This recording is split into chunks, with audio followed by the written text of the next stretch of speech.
in Advance on the Grueling Truth Sports Network. Survive in Advance is brought to you by Replenishing Care, the future of sports medicine. If you want to check them out, go to gruelingtruth.net, click on the banner for Replenishing Care at the top of the page. It'll take you right there. I'm your host for Survive in Advance, Mike Goodpaster. Right now, I want to welcome in my co-host. Won a national championship in 1981 with the Indiana Hoosiers.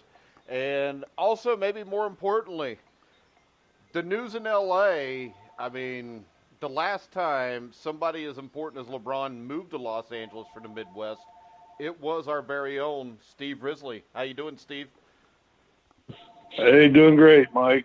Bryce, good to have you on board. Mike, yeah, it's been really a fun evening here in Los Angeles. You can widely imagine it's been a lead news story everywhere. LeBron sightings have been taking place all over the place. I'm not sure he's still in L.A., but it's swept quick and fast in Los Angeles, and they're really excited out here now. All right, and of course, we've got Bryce Fields, our NBA beat reporter. How you doing, Bryce? Good. How's it going, guys?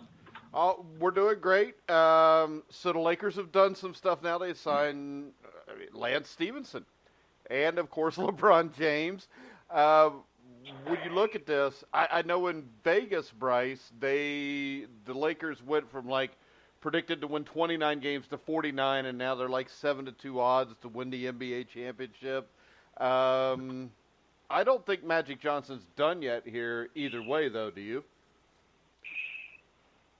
No, I definitely wouldn't say so. I'm thinking that, there's always they've been linked to the Kawhi and everything. I think they've had better talks with it going forward, but I'm definitely thinking that he's going to make some more moves. That Lakers team currently is a very young, inexperienced team. So I'm thinking he's definitely going to have to put some more talent, some more veteran talent around LeBron if they really want title aspirations. Yeah, and I think with Kawhi Leonard, the big thing here now is I think they just took a lot of the negotiating power away from the Spurs when they're negotiating to trade him, because now, the Lakers don't need him to get LeBron. They've already got him. Yeah, I agree with that for sure. And I know that a lot of the recent reports have actually been saying that because excuse me, the Kawhi talks really died down a little bit there, and there was the worry that they weren't going to get Kawhi, which then in turn they wouldn't get LeBron. But now that that's kind of over, it seems like Kawhi's being very vocal with San Antonio that he wants to be in LA. And yeah, I basically think with LeBron being there for the next 4 years, they can wait on Kawhi, especially if it comes to they don't get him in the off season. It goes to the trade deadline, or even, which there actually was a recent report saying that Kawhi is okay with sitting out for an entire year to not play with the Spurs, enter 2019 free agency, where he would be headed to the Lakers. So I think one way or another, Kawhi's going to be there. It just depends on what they're willing to take for him, or if they're just going to wait it out and make Kawhi wait. Yeah, but my question, Steve, is this: with Kawhi, I mean, he has a history now of causing some problems. Is he even worth the risk for a team to give up that much for? Well, that's a $10 question. LeBron's all about chemistry, and Magic's all about, Magic thrived on chemistry and getting people to play together. And, I think Kawhi was a big bargaining chip getting LeBron, but with that, like everybody said already, when you got him now, how much needed is he? They've got a qualifying out there to Julius Randle still. They can decide what they want to do with that. I mean, let's face it, any way you look at it, I think the Lakers are going to be a better support team for LeBron than the Cavs were. So he's stepping up, and I think LeBron, because he signed a 4-year deal, and he's, said he's committed to being here for at least 4 years. So if it doesn't get done this year, I think that right now the Lakers probably want to just take it a little slow. And I don't even really know who's even out there anymore, because there's a lot of signings happened over the weekend. I think, Bryce, that's something we definitely want to address, too, is who's left out there to go get the bolster the Lakers at this point for the next season. Yeah, so, Bryce, who are the guys that stand out to you that could still help out the Lakers without them having to make a trade for somebody else, just guys that are free agents right now? Well, honestly, it's pretty thin market this year, and everyone kind of knew that. They knew that the headlining guys were LeBron, KD, who re-upped with the Warriors, Chris Paul headed back to the Rockets. Basically everything was known except for LeBron. And as for who they can be looking for, the class isn't heavy with shooters, which is something that they're going to need to bring in. It really isn't heavy with, they're looking at they just brought in JaVale McGee, who, did play some decent minutes in the finals. To be honest, and kind of go back, I don't really know where the Lakers are going from here. And here's a lot of the reasons which when I wrote the news release, I wrote the article on the website, is that I don't really know what LeBron's angle is here. I know Steve's all about him, his post basketball and LA life and just LA upcoming in general as a team.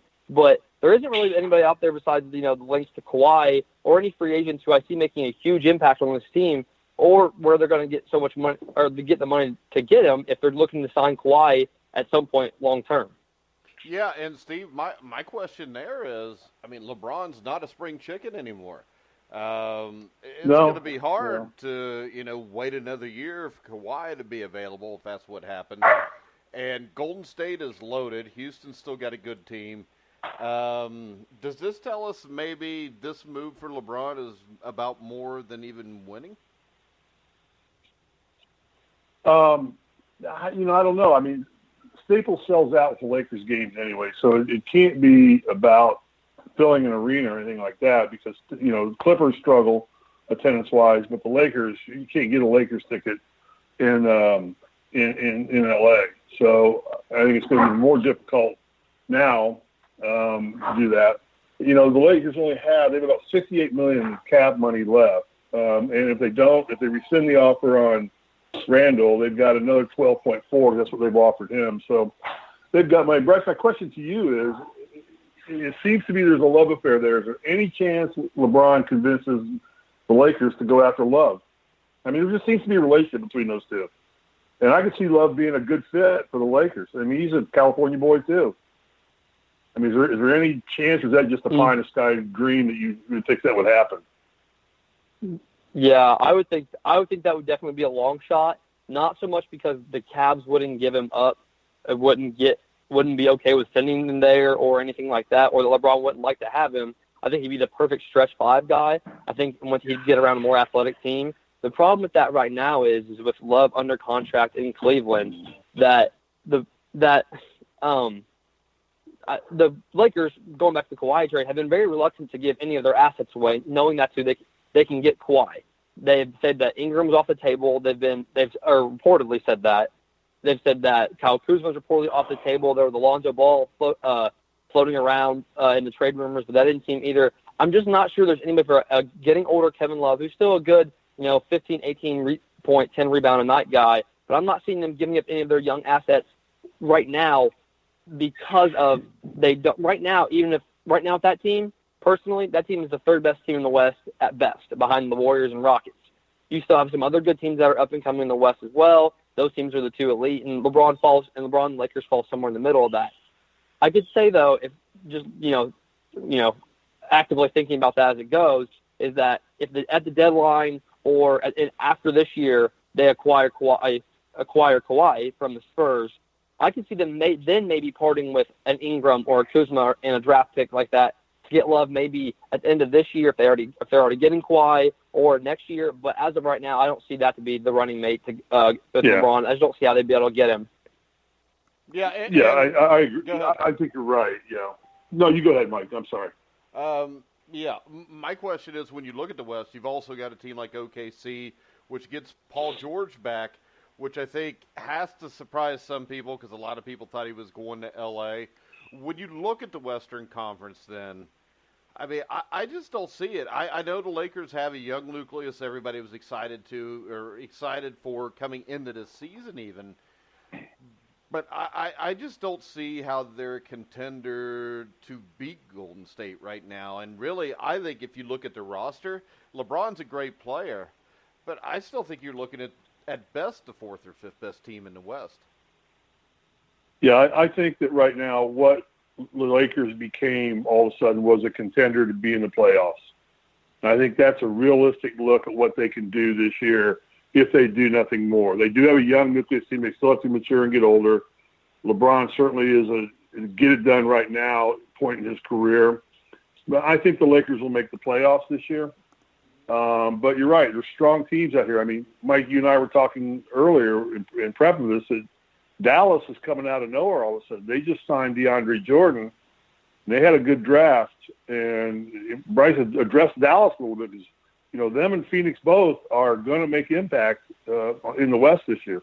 It may almost bear out that the West becomes top to bottom stronger than the East. Well, I think they already were, Steve.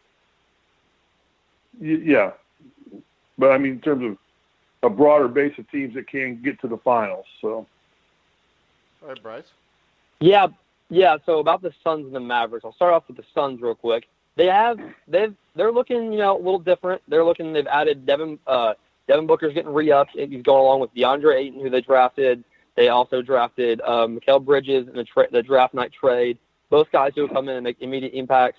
They actually picked one of the most surprising free agent signings, probably went a little under the radar, was Trevor Ariza, former Rocket small forward, who played great for them this year, was the primary defender when it came to like LeBron's and the Kevin Durant. And he signed for a 1-year, $15 million deal, which just doesn't bode very much sense. He's over 30 years old. He's a 3-and-D guy. He's more of a win now kind of guy. I think the Suns do definitely become better, make a little more noise. They'll score a lot of points, but they're going to give up just as many. So I don't really see them doing anything real this year or having a real possibility. With the Mavericks, on the other hand, the Mavericks have something intriguing with what they're looking at right now. Their bench is still going to be super shaky, but their starters, when you look at Dennis Smith Jr., Luka Doncic, probably Wesley Matthews, and then they just signed DeAndre Jordan, it's looking to be like something that could maybe be pretty formidable. If they can make a couple good acquisitions, a couple of younger guys, Dwight Powell, someone step up, and become better and better, they also might be able to do something there at the bottom of the 8 seed, 9 seed maybe, but that's also a stretch. That's saying that Dennis Smith Jr. becomes more consistent, Luka Doncic becomes the superstar that I really hope he becomes. That's if DeAndre Jordan can be the guy he was a few years ago in Los Angeles with the Clippers. But neither team, both definitely look on the outside looking in, but definitely, league pass teams that you're going to want to watch this year. Yeah, and I would think overall the two biggest winners of free agency so far would be the Lakers, and I think it's the Boston Celtics because the 76ers, I think, have lost a couple guys. They didn't get LeBron. When you look at this, Boston seems to have maybe even a clearer path to the finals than Golden State has now. Yeah, definitely. I 100% agree. I think out of, with LeBron going to L.A., you basically got the narrative that everyone was expecting. He joins the super team in the Warriors and the Rockets and, good upstart team. And then, teams like the Thunder that have a couple of superstars, the Jazz who have Donovan Mitchell and, emerging superstar. But I think the most intriguing thing out of all of it is what happens in the Eastern Conference. I mean, this is the first time since LeBron was a teenager that he hasn't been playing in the Eastern Conference, leaving it wide open. You have teams like, the 4 teams that I have for sure are, 2 teams we touched on a lot. The Celtics have, which I would say, they'll be the 1 seed next year and probably have the easiest road bearing no injuries, knock on wood, with Kyrie and Gordon Hayward. They have great young talent. They have great role players. Brad Stevens, is one, if maybe the best coach in the league.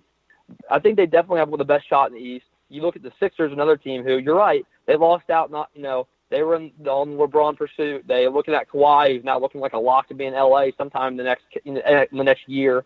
They're still up there. They're definitely with Ben Simmons and Joel Embiid. I think they have great star power. Maybe more star power than Boston has. I don't think Gordon Hayward, live up to the hype that maybe others do, but they're definitely being contention.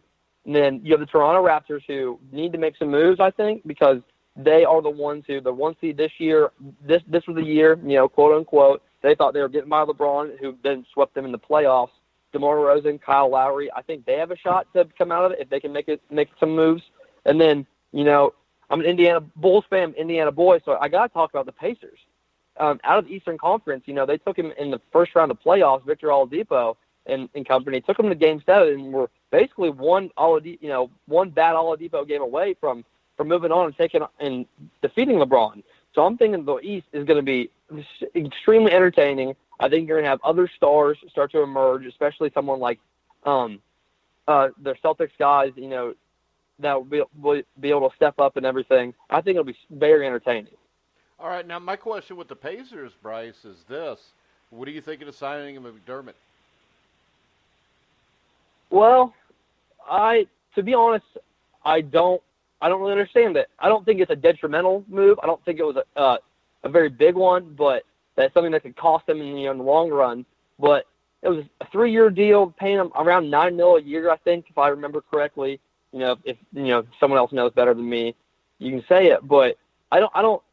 McDermott's just a 3-point guy. Honestly, at this point in his career, drafted by Chicago a few years ago, he's bounced around, played with the Thunder, played with the Knicks, where he ended up being off the Knicks after shooting like below 30% from three, but then earned himself this contract by going to the Mavs at the end of the season and shooting like 45% or something crazy. So it wasn't a signing they needed. I think McDermott's a good role guy, a guy who comes to the locker room, gives it his all, gives every day in practice and in the games. I think they're kind of just taking a chance on him. I don't think it was a bad signing. I didn't like the money. I thought maybe you give him a 1-year deal with a team option the next year, make him prove himself, because they're going to be a team that contends in the East automatically. I mean, I think they'll be around, a 3-4 seed depending on how the regular season shakes out. But I thought it was okay. Not a terrible move, not a great move, but hopefully they don't end up just looking at that as money they just burned. All right, real quick, guys, we're going to take a commercial break. Check out PEMF. We'll be back in about a minute and a half. Replenishing Technologies helps athletes of all levels train, recover, and perform at their absolute best. We do this by offering the PEMF 120, the world's leading pulsed electromagnetic field therapy device. Workouts, injury, and stress cause cells to lose their natural power. PEMF works like a battery charger, helping cells regain the power needed to dump toxins, take in oxygen and nutrients, and repair. 95% of athletes report less pain, increased range of motion, more energy, and they simply feel better after using PEMF 120. If you'd like to count yourself among that group, contact us at www.replenishingtechnologiesinc.com. All right, guys, we're back on Survive Advance. I'm Mike Goodpaster with my co-host, Steve Risley, and our NBA beat writer for The Grueling Truth, Bryce Fields. I almost forget your last name, Bryce. Come on now. Bryce, sometimes Bryce, I forget Steve's first What name. a host. Yeah, I know. In commenting back on the finish up the Pacers, I really think the Pacers are going to realize they made a mistake in not re-signing Stevenson. I thought the Pacers had extremely good chemistry this year. Oladipo came in and really brought those kids together. McMillan's done a better job than I was going to give him credit for in terms of they made a couple of coaching bonehead plays. But I thought that Pacers had really good chemistry. I think that's why they challenged Cleveland as good as they did. And I think they're going to really regret not re-signing Stevenson for the money they could have gotten him for, $4.5 million? I think they could have kept him for what he was making or what he would have been paid had they re-signed him. Well, I think for that kind of money, for that kind of money, he's a steal. He's a bum. He doesn't need to be here. He's uncoachable. I disagree. He screams at the coach during practice. This all comes from a Pacer beat reporter that I do know. I talked to him this morning, and he said that everybody in the organization is happy that he's gone. Now, the thing is, he goes out there, LeBron keeps him under control, he'll look great. But really, this is why Lance Stephenson's bounced around, why the Pacers have released him a couple times. And I was told that on numerous occasions, last year he'd be in practice screaming at Nate McMillan. Well, I think that we all screamed at Nate McMillan at times this year. He's not a very good coach. No, he's not. And maybe, I don't know. I just think, the Pacers don't sell out every game. He was a fan favorite. He wrote a very nice letter to the city of Indianapolis talking about, how well the city had treated him and respected him. And I know that's all propaganda. I get that. But anyway, I think I'm going to be interesting to watch the relationship develop between him and LeBron. I think the Pacers will look back and think that for what they paid $9 million for, they could have probably got equally as good contributions in different ways for the 4.5 and kept their fan base happy and kept the chemistry happy. It's just my own opinion. I'm the kind of guy, I like fiery guys. Well, yeah, I do too. I'm an Al McGuire. I'm an Al McGuire throwback where McGuire encourages players to yell at him in the huddle and scream. He said, Al McGuire said, just come with a solution. Scream all you want. Just come with a solution. And Again, the greatest advice I ever got about Bob Knight was don't listen to how he says things, listen to what he says. And Stevenson fits right into that mold. Don't listen to how he says scream it. At Bobby Knight? I saw him and Isaiah get into it a couple times where I would have thought fisticuffs would have been the next alternative move between the two. Those two were two great basketball minds that in the locker room, and generally they got smart enough and took it outside and went to coach's office. But, yeah, there was screaming going on between those two from time to time. So in a fist fight, and, who you got? I got Knight. Knight's 6'5", and I know he's got people the don't realize size. how big a man Bob Knight was. But, Isaiah grew up in Chicago, Isaiah would have, too. yeah. So, didn't he? When Chicago Yeah, grew up? yeah. And his brother Gay, when he was alive, bless his heart, was a gangster anyway. So he came down to Louisville more than one time, looking to hurt somebody because they were going after Isaiah. But that's another story. That's okay. It's just my opinion on Lance Stevenson. I like the guy. He's fun to watch. Yeah, but I don't think Lance Stevenson sells tickets. I don't think he will as much in L.A. as he did in Indianapolis. No, I don't think he did in Indianapolis. I don't think anybody's looking at Pacers seats thinking, man, I don't really want to pay this $40, but Lance Stevenson's playing. All right. Well, that's fair enough. I mean, fair enough. Let me get my 2 cents in here while, if I can get you guys to stop talking. Which you're I not know allowed to talk unless we ask you a question. Go ahead, Bryce. So I think you both touched on, I think there's 3 big aspects of Lance Stevenson. I think, Steve, you're right about, I think he is, at least in Indiana, I think a lot of people like his on play, the flashy play, the ball dominant pull-up jumper that he has, decent at. He's, makes the flashy passes and everything. I think, Mike, you're also right. I think there's been reports since the Paul George, era and where the Pacers were, battling LeBron in the Heat that Lance Stevenson wasn't, maybe not the biggest team guy, maybe, kind of thought he was, better than he was, which was, a 6-man rotational role player for that Pacers team that was led by other people. But let me go to the third part at it, basically, which is I'm sure had to be the kicker and why they can't bring back Lance Stevenson. And that's because of the stats. It's about the data. It's about what really goes on. And Lance Stevenson, they weren't better with him on the floor. He might be flashy, but he turns the ball over a lot. And he doesn't shoot for a high percentage. He's not a knockdown 3 guy, which, side note, is why I don't understand why you're bringing in a ball-dominant player to play who can't shoot to play with LeBron. I think they're a terrible pairing, and they will be horrible on the floor together. And he also, this year, in the defensive percentile, ranked in the dead last in perimeter defending. So he's getting older.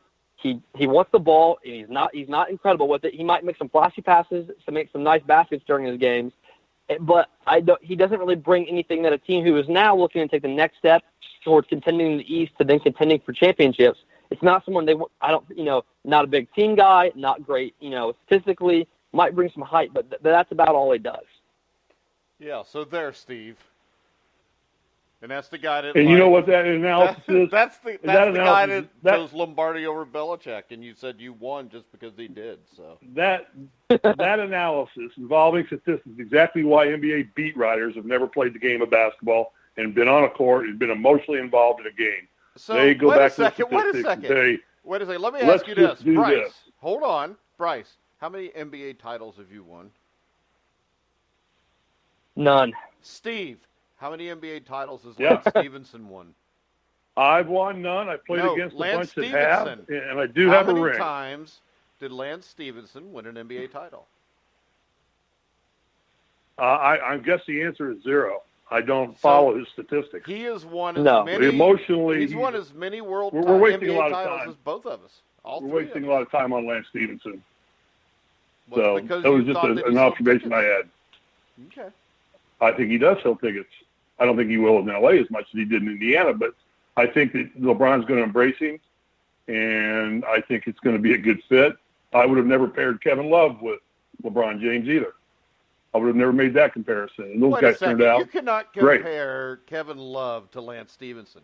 Kevin Love was an NBA No, I can compare the All-Star. relationship. I'm not comparing them as players. I'm comparing the relationship. Lance, right. obviously, Lance came to the Lakers with LeBron's blessing.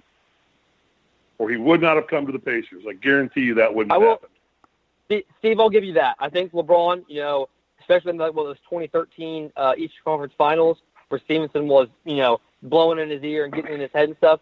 So, and, give me a little credit. I'm not a super, stat guy. I got the eye test too. Not that obviously your basketball career was further than mine, but I spent a little time looking at it, and I'm not just on the stats and everything. I think you're definitely right about one thing, that if LeBron wasn't okay with Lance being there, and LeBron, best basketball mind I've, ever seen in my entire life, as a player who I've watched, obviously he wants Lance there for a reason. And I will give credit for one thing. I don't think that those two on the floor will not be good together.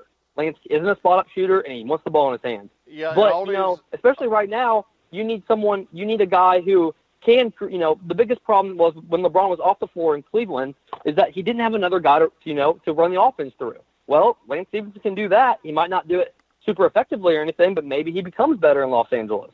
I don't think it was a horrible chance taking a chance on him. I thought that him bringing him to LA, it's not horrible. Maybe it does work out. Maybe he can become a six-man ball dominant guy.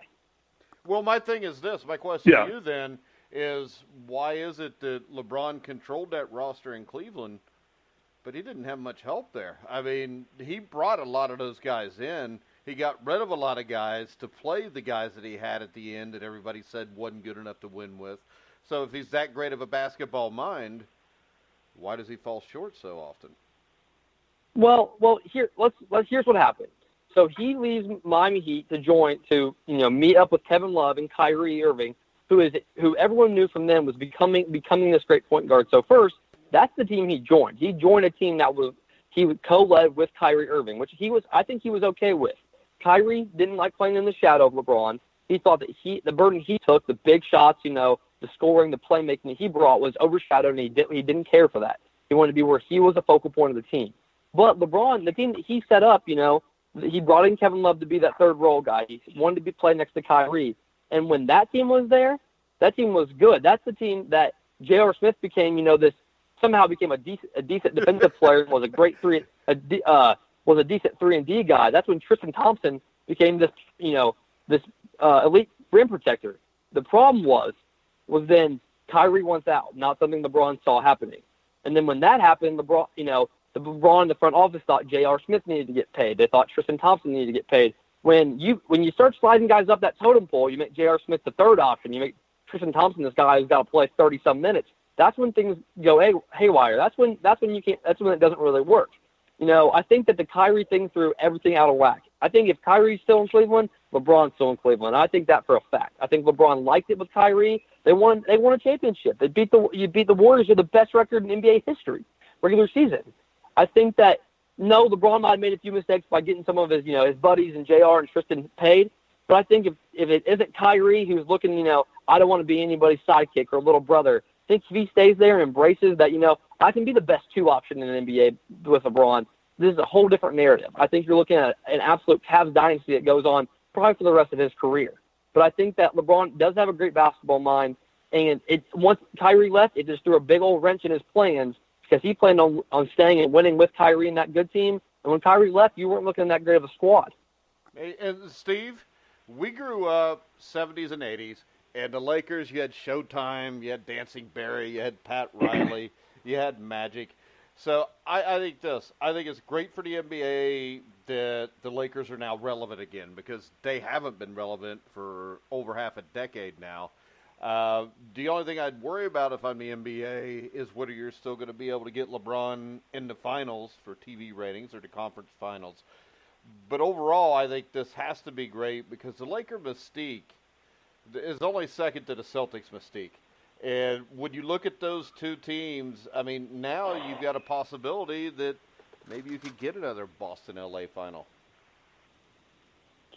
I agree. And I think the overall biggest winner here was the NBA because, and I agree with you on LeBron struggling to get into the finals. However, what he is going to do is he's going to bolster the semifinals and the earlier rounds of the playoffs out on the West Coast. I mean, now you bring in the relevance, the semifinals, the quarterfinals, and like that, because LeBron's going to be in there. And the West is so strong, everybody's going to be gunning to watch all the West matchups in the playoffs at this point in time. It's the second biggest TV market, I think, in the United States, behind only New York. And now you've got the marquee player playing there. So the NBA wins big here. Cleveland takes a huge hit, but, I mean, they were going nowhere anyway. They haven't made a lot of the right moves, and I don't know how big a market Cleveland is to the NBA, truthfully. But it was a home for – it's not. It was a home for LeBron. So I think overall the West is just so solid of a basketball market now with all games. And the audience you can reach out here, Dallas coming up. I mean, every game is going to be a dogfight in the West this year. There's just good basketball teams out there. The best players are all in the West right now. Yeah, and so I think it's a win. It's a win for the NBA. Yeah, you look at that, Steve. Then you look to the East.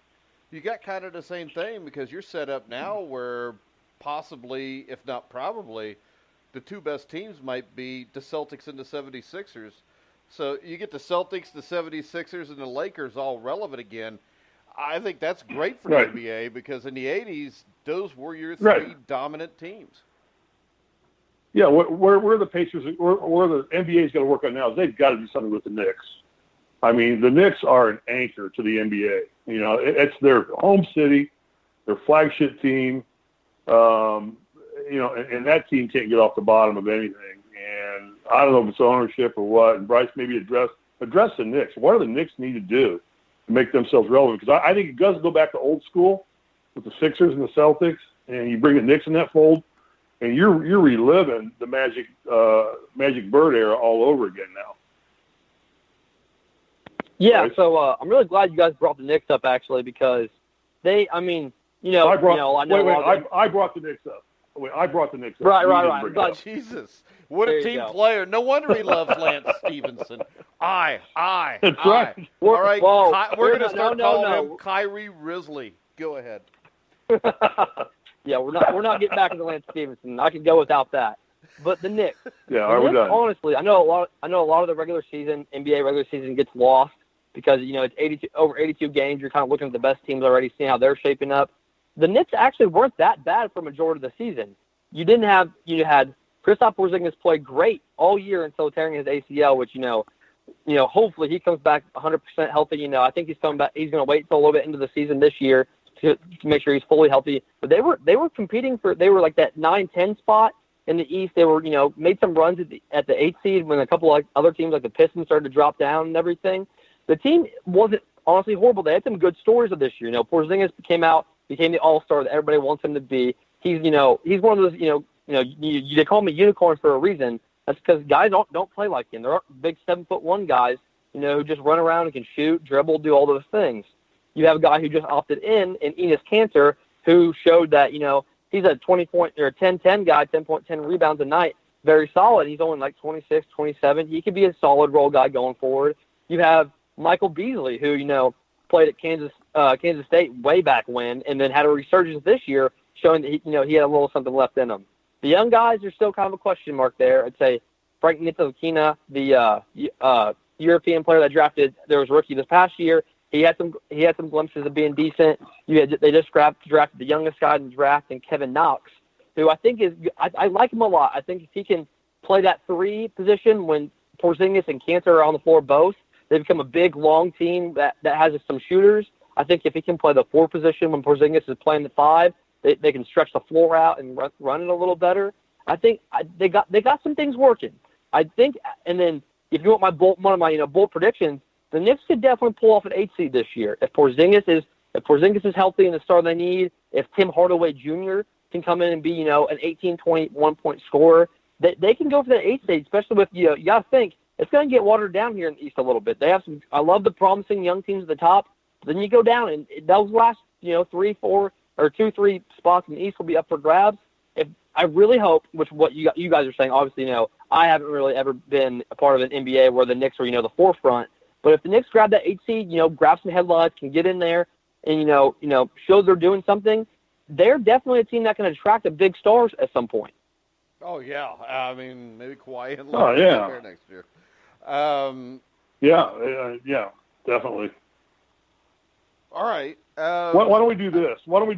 I've got a list here, Bryce. Let me just ask these questions. I'm going to go down the list of everybody that signed this weekend, and just in a one or two sentence, either one of you take what your thoughts are on. How's that? I've got the list right in front of me.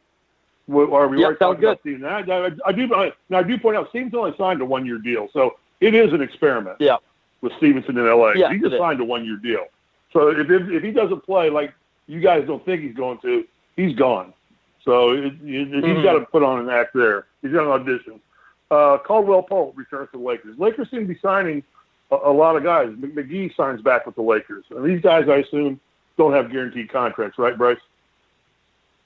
I mean, they are for the going forward as in the next year or so, or whatever they signed for. But with those two signed, we already talked about Stevenson. Oh yeah. Yeah. So they're kind of committing to what they've got on the court right now. Maybe is adding one more player, maybe, and that would be a superstar type player. But I'd say it sounds to me like with them re-signing everybody, Lakers are going with what they've got. And if they can get another star on board this year from LeBron, good. If not, they've got good young talent, Mike, right? And they'll just develop it. And somebody will be available next year, and they've got cap money. Yeah, I still expect them to make a trade nobody expects. I think Magic Johnson's got something up his sleeve. Yeah, I do too. I do too. New Orleans and Elfrid Payton. Good deal? Worth anything? I think it's a good signing. Yeah, go ahead. Yeah. Elfrid Payton, he drafted by Magic a couple of years ago. Everyone knows about the hair that was covering his eyes and everything, and couldn't see him shoot and anything. Went to the Suns, traded midway through the year, had a decent year at the end of the year. I think it's just a 1-year deal. He's actually from New Orleans, so he gets to play with the hometown team. He'll get to run with Anthony Davis, which I think makes basketball easier because he's so good. I like it. I like it. Okay, Mike, Pistons signed Glenn Robinson. Meaningful at all? Glenn Robinson's like 45 years old, isn't he? Glenn Robinson III. Oh, Glenn Robinson III. See, it's hard to deal with people like Lance Stevenson on your team, Bryce. I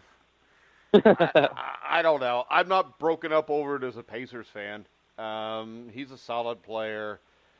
I don't think he blows your wheels off when you hear that your team signed him. Okay. Bryce, Knicks signed Mario Zonga to a 1-year deal. Yeah, Zonja. Valuable? Yeah. Zonja? He could be. He's still young. He's an athletic scorer from overseas. I think that Knicks is a good spot for him because he'll come off the bench. And then they just got to look for more young playmakers. It's just what I said. You keep adding guys. Some guys will stick around. Some guys, Zonja he played really well at the end of the year. Okay. I think it's a good pickup. All right. Fred VanVleet goes to the Raptors for a 2-year deal. Good move? Yeah, absolutely. Fred VanVleet, I think he actually ended up $6 million of the year was already like locked up with Lou Williams, but he ended up like 4th. He had a great year off the bench. I think it's a perfect fit for the Raptors, big team guy. Raptors couldn't let him go. It was the right thing to do, not a good pickup, just the right thing. All right, Mike, I'm gonna give you this one because you and I have already discussed it a little bit. Chris Paul goes back to Houston, but get this, guys, he signs for more money than LeBron got. I mean, he's got a 4-year, $160 million contract out there. LeBron gets 4 years, $153 million. Mike, I thought you had a good explanation for that. You want to go ahead and give us your thoughts on that one? I think it's a good signing just because of this. I think if the Rockets do not have Chris Paul, we saw this in Game 7 when he was hurt. Right. If they don't have him, they're not able to compete with Golden State. I mean, you got to have a guard in the backcourt. They can hit the three. They can defend on the perimeter. So really, Bryce, I think Chris Paul is like a mandatory for them to be able to compete with Golden State because I don't think there's another point guard out there anywhere near his ability that could do for Houston against Golden State what Paul does. Yeah, for sure. I mean, they couldn't. No matter what money it was, I thought that Chris Paul going for that much. It's his last big payday though. They had to lock him in. He creates offense better than almost anyone. He's efficient. He takes a lot of pressure off MVP James Harden. I mean, it was good. I thought he took a little much money just because maybe he's looking to add another guy. But the NBA is not a game; it's a business. You got to go out and get your money. Yeah, no doubt. Okay, does that make him the highest paid player in the NBA then? Oh, it's basically $40 million a year, and then more than that. They all make between $30 and $50 million. Who cares who makes the most now? Everybody's happy. Yeah, I think Anthony Davis got to be up there with his signing supermaxes and stuff. Who knows? Yeah. Okay, Bryce is George going back to OKC. I mean, did Oklahoma make a bad investment there? 4 years, $137 million. I don't know. Here's my thing about the whole situation is that team's a borderline playoff team in the West now. I mean, especially with the Lakers are just going to keep getting better. There's the Rockets and Warriors who are obvious. Pelicans, Jazz. I mean, that team just isn't that good. I mean, you have Melo, who sadly opted in. I'm sure Thunder fans were not wanting that. I don't know. It's fine, I guess. It's fine. I don't think, Russ-led teams are hard to play on. If Paul George wants to be, if he wants to let, Russ be the alpha and him be the beta in OKC, that's fine. But I think he just locked himself into 4 years of losing. I mean, they're going to be decent. He's going to be decent, but he's not going to get past the Rockets or Warriors anytime soon. So he cashed in. The Thunder didn't lose a big star because there was some mumbling that maybe they start looking to go through a rebuilding process, but they want to stay competitive now, and they'll be competitive, but they won't be great. So good. I mean, it was okay. There's not much more OKC could have done. Will Barton re-signed with Denver for 4 years. Stayed home. Yeah. Good move. Yeah, good move. I think the Pacers would have loved him, but I think overall the chemistry in Denver is really nice right now, and they're all loving it. So I mean, I thought Barton, he could have went somewhere else probably, but it was good by Denver to get him back. Rudy Gay stays with the Spurs for a 1 year, $10 million deal. Has got anything to do with Kawhi Leonard? They're trying to keep some backup source there in case they lose him. Yeah. Or trade him. Yeah, I'd say so. I mean, Rudy Gay's had a way up and down year. He's been better than a lot of people have known, but he's never really played on great teams, especially when he played for the Kings. I mean, he's fine. He's an older guy. I think it really was just let's make sure we got some decent talent now because, Spurs fans are not okay with rebuilding, especially when they still have some decent players. So make sure Gay stays in town. If Kawhi ends up going, they at least have a serviceable forward to back him up. Yeah, Mike, Mavericks with DeAndre Jordan, that's almost a steal for them, isn't it? Well, they think it is because I think they've been infatuated with him for quite some time. Great pick-and-roll player, sets crushing screens. I mean, with the addition of Luka Doncic, I think he fits in perfect with what the Mavericks are trying to accomplish. Yeah. Better than he fit in L.A., I thought. I didn't think he fit in L.A. very well at all. It didn't seem very well liked out here either. He just never was a fan favorite, really. It didn't appear to be. Didn't seem to be very community oriented. You know, kind of ever saw him or heard anything about him. Nice kid, but I think that may be one of the better moves for the Mavericks right there. Nets get Joe Harris. Does it mean anything? Nets are a perennial basement team too. Does that mean anything? Yeah, I mean, he had a good year actually this past year. Shot the ball decent. It's basically just a pick up a decently young guy, see how he turns out. I think it was more just a get some players on the roster kind of move. Derrick Rose goes back to Minnesota. Isn't Derrick Rose his knee just about completely gone now? Basically, but big news for Derrick Rose with his Adidas. He signed way back, over a decade ago. Just by being on a roster this year, he gets paid a couple million for it, but then cashes in $15 million just for being on a team roster. So, go Derrick Rose. Yeah, $2.2 million. I mean, that's not chump change money for anybody. When you're as often as he is. Other ones, Caspery, Omri Caspery goes to the Grizzlies for a 1 year deal. Yeah, he was pretty decent with the Warriors in the regular season, but then once the playoff rotation gets around, he didn't really find any minutes. So I think he's also a guy like Hubbard and 30. Just get some money, get a decent guy in Memphis they're just going to be horrible. So you might as well grab him. Yeah, okay, and if you ever watch the movie Breaking Away, you know that there'll be no more Eenies in this house. A phrase, if you never saw Breaking Away, you wouldn't know what that line means. But Marco Bellini returns to Spurs for 2 years for $12 million. Yeah. Good deal, Mike? Good move. Yeah, he's another guy who can fill in on the wing, and he might come in there and start, actually. He was the one who hit the, incredible shot, to send it overtime when Philly was playing Boston in the playoffs and hit the incredible fadeaway shot in the corner. Played really well, shot like 40% from three. It's a good pickup. Yeah. Well, that's about it from what there's a couple other insignificant ones here that don't want to cover. But Mike, can I ask you a question? And certainly Bryce, what do you guys make of the European invasion? It seems to be growing every year that more and more teams are going across the pond to get players, and there's less and less college players coming into the league. What's your guys' thoughts on that in terms of free agency and getting players and making this more of an international than it is a national basketball association? Mike, start. Well, you always do that to us. You throw it like in between us and wait for us to fight over it. Okay, well, you said dead silence on the radio is awful. So. I know, which is why I hate when people ask awful questions. But it's not that it's an awful question. It's you're the gym teacher and you came out and you saw two big fat kids standing like 8 feet from each other and you just rolled the ball in between us. I look at him because I really don't want to run my fat ass over there. He looks back at me. He doesn't want to run his fat ass over there, so we just wait. I was thinking the same. Yeah, see. So, I think the influx of European players. Okay, go ahead. Ask Bryce then, since you asked me. No.